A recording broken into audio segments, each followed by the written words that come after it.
to this new buckle samples we received. On the previous cases he was arrested. It was different cases, but not in the same area. He was convicted on that, and so his DNA was in the database. Then we didn't have a suspect in this matter, the Pienaar case. You could never find him because he always did it after hours. We found out he worked in Iceland in a bush, cutting wood. Then he comes home at night, then he commits his crimes here.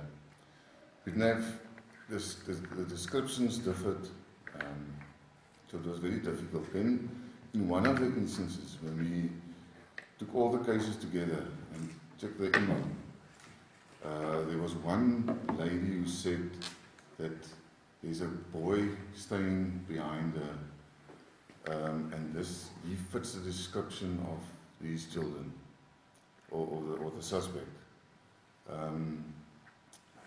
Mrs. Marks then asked us, let's take a buckle sample of him. Which we did not arrest him or anything, we sent it, and we waited quite a while for the DNA, but then it was linked on 2 cases, with his name, everything. So we knew where he was, and then we did the ID parades with the rest of the cases. And he was positively identified by all the victims, specifically on all his tattoos. He had very specific tattoo marks on his legs, the diamond, the stars, a dragon on his hand.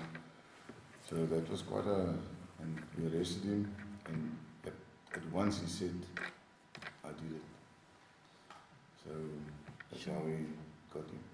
These samples, is it something that the police started a few years ago, taking from anyone that's arrested, or how does that work? It's all the arrestees get this DNA sample, goes to the database. Even the police, everyone, each member had to give their sample. So if it gets a mix while you're taking it, they can exclude you. So even the prisons, they took all the prisoners just to get a database. I see.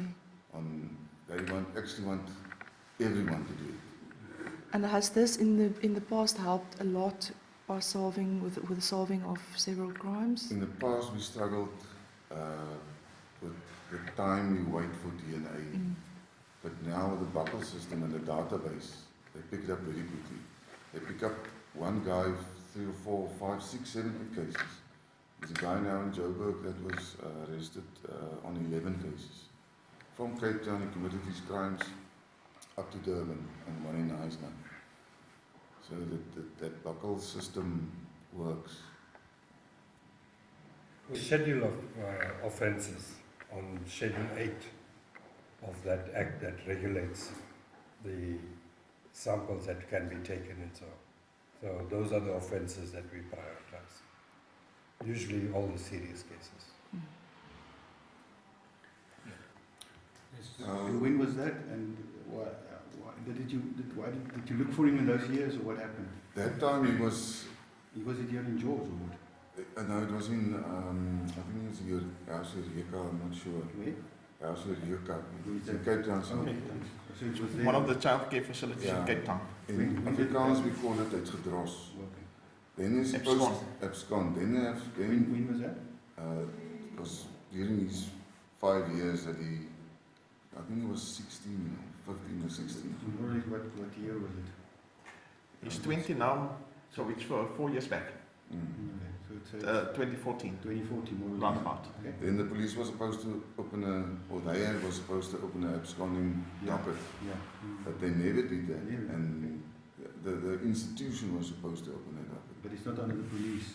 No, It's not under police guard or police detention. no, it's like a Sentence. He was referred to a youth